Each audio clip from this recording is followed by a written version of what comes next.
Vamos a hablar a continuación, como ya es habitual aquí en BTV Noticias, con el politólogo Óscar Botinelli, presidente de Factum. Óscar, buenas noches, un gusto como siempre, bienvenido. Buenas noches, Miguel, ¿qué tal?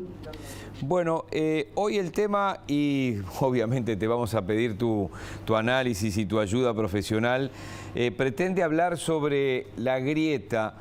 ¿Hay grieta en Uruguay? Hay quien dice que tal vez no, pero que ya hay una fisura, y la lógica de la confrontación en estos tiempos de pandemia, la confrontación política, obviamente.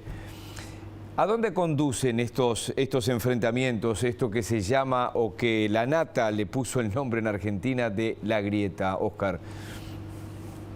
Bueno, como no soy arquitecto, sino politólogo, no sé distinguir entre una grieta y una fisura, pero sí digamos que Uruguay vive el periodo de mayor confrontación política desde 1984, sobre todo en cuanto a que se mezcla una extensión, un periodo largo de confrontación y una alta intensidad. De repente hubo algún momento puntual con más intensidad, pero con esta extensión y este promedio de intensidad consideramos que es el más alto. Y es lo que los argentinos le están llamando ya, hasta con mayúscula, la grieta, que no es lo habitual en Uruguay. Sí, en Argentina diría que, bueno, ahora se le llamó la grieta, pero Argentina es un país que ha vivido en confrontación política. La no confrontación quizás es la excepción, y lo mismo podemos decir de España, que la confrontación dura es lo habitual. Esto lleva a veces a una reflexión. Siempre se dice que los uruguayos somos muy moderados, y a veces surge la pregunta, ¿somos moderados o reprimidos? Resulta que cuando estalla esto, da la impresión que la moderación estaba tapando una olla hirviendo, y apenas se fisura algo, agrieta y estalla. Lo importante es tener claro que no nació de golpe. Si uno rastrea, de unos cuantos años empieza a encontrarse pequeños indicios, luego son más. Uno diría que son crecientes estos indicios. No es que de golpe apareció como apareció la pandemia, ¿no? No, esto ya había una serie de antecedentes. Y el elemento central que hay que tener en cuenta son dos. Primero, esta confrontación genera una lógica.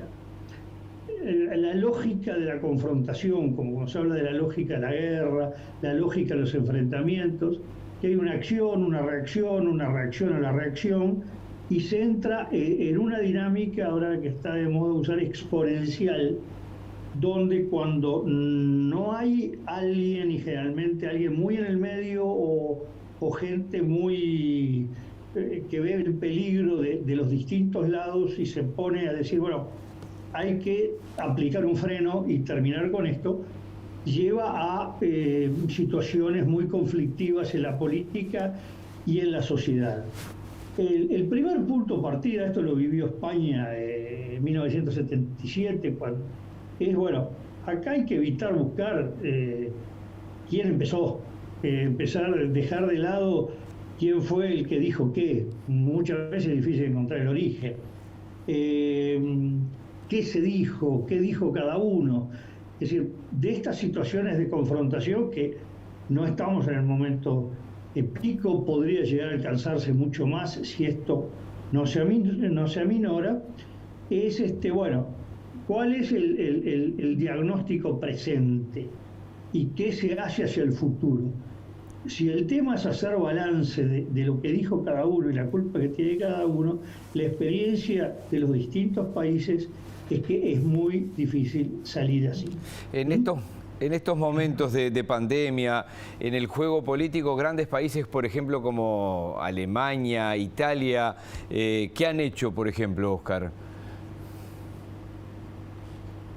Bueno, Alemania, digamos que empezó antes de la pandemia, y la pandemia lo que hizo fue reforzar. Desde las elecciones de 2017 formó un gobierno de gran coalición, de Großkoalition, como le dicen los alemanes, donde estaban los demócratas cristianos con sus hermanos socialcristianos de Baviera y los socialdemócratas. Los cristianos demócratas y socialcristianos y los socialdemócratas son los partidos más importantes de Alemania, que constituyen una mayoría muy larga del Parlamento. En la pandemia lo que se reforzó es lo siguiente, expliquemos. Alemania es un país federal. Federal quiere decir que el gobierno central, que es un gobierno federal que tiene determinadas competencias, a su vez está asentado en un país dividido en 16 estados, que si bien no son independientes, tienen atribuciones muy fuertes. Y por lo tanto, para encarar la pandemia desde el punto de vista sanitario, sanitario no solo la vacuna o las medidas hospitalarias o médicas, sino también los confinamientos, los cierres, las restricciones de movilidad en Alemania fueron muy duras, muy fuertes, así como las medidas económico-sociales. Si hay grandes confinamientos, toda la pandemia creó problemas económicos y sociales de todo el mundo, y mucho más si hay que hacer confinamiento. Y eso implica respuestas del gobierno.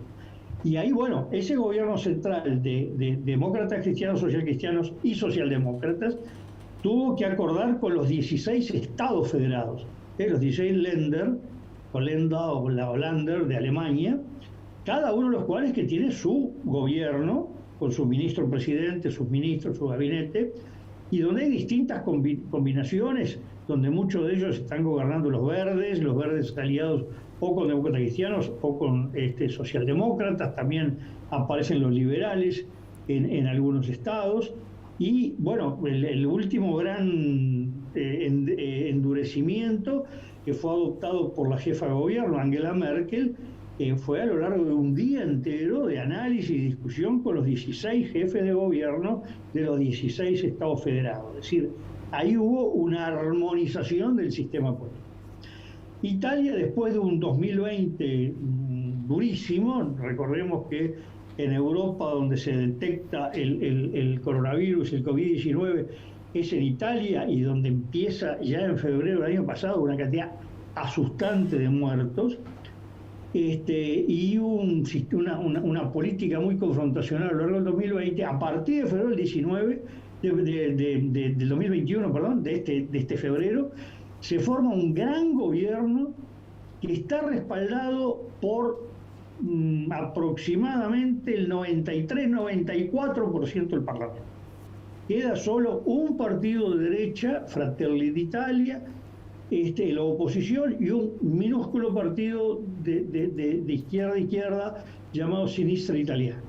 Todo el resto del sistema, todos los partidos principales, la Lega, el partido Berlusconi, el Cinque Stelle, este movimiento originalmente antisistema, liderado por el humorista Beppe Grillo, el Partido Democrático, que fue el que gobernó hasta las elecciones de 2018, incluso una parte de la izquierda dura, lo que se llama artículo 1, referencia a un artículo de la Constitución, todo eso, todo ese espectro está dentro del gobierno. Es decir, hay una gran coalición con un economista de fama mundial, que fue el presidente del Banco Central Europeo, Mario Draghi, como jefe de gobierno, y han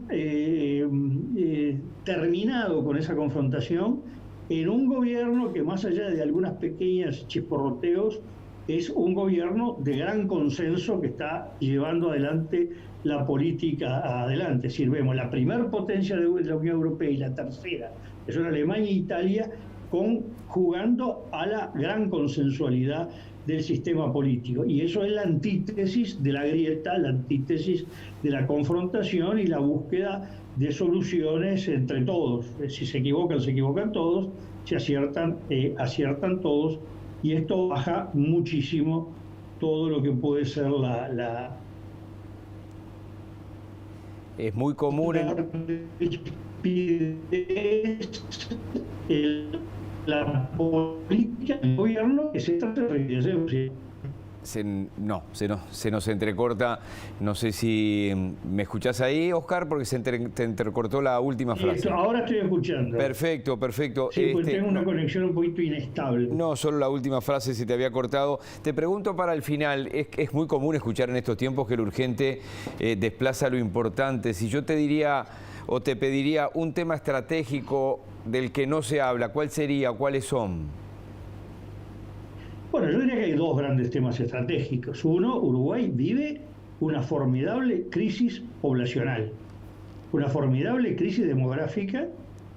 No solo somos un país pequeño, somos un país envejecido, sino que este año vamos a tener un récord de muertes precisamente por el impacto del coronavirus y tenemos una tendencia acelerada de pérdida de natalidad, donde en materia de crecimiento poblacional estamos más o menos en línea de empate.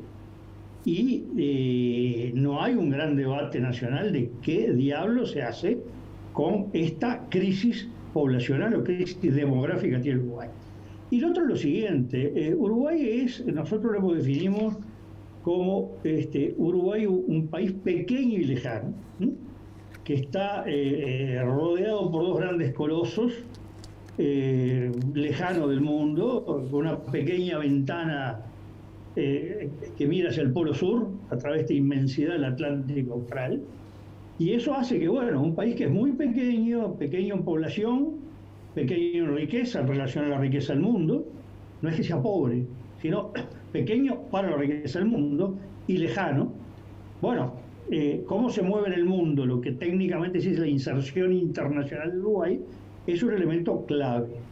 Recuerdo, lo digo de memoria y pidiendo perdón por la equivocación, hace muchos años oyendo a Jaime Ross, que decía: los uruguayos no somos conscientes de que vivimos en un suburbio del mundo lejos de cualquier avenida.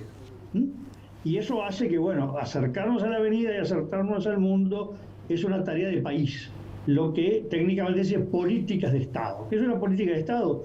Que reúna dos condiciones: que tenga un gran consenso nacional, político y social, y que dure mucho en el tiempo. Bueno, estas son las discusiones que están faltando y que son urgentes. Urgentes no solo en tiempos históricos, urgentes, uno diría, en el correr de meses y años, el encarar la crisis poblacional, encarar la inserción internacional del país. Y estoy mencionando dos temas, después se puede hacer una lista de todo otro conjunto de temas, pero dos temas que son muy importantes y que quedan desplazados por un chisporroteo de confrontación sobre temas que en líneas sustantivas son menores. No quiero decir que no haya cosas importantes, pero terminan siendo históricamente menores en relación a desafíos que tiene el país. Oscar Botinelli, como siempre, un gusto, nos reencontramos en cualquier momento. Cómo no, hasta pronto.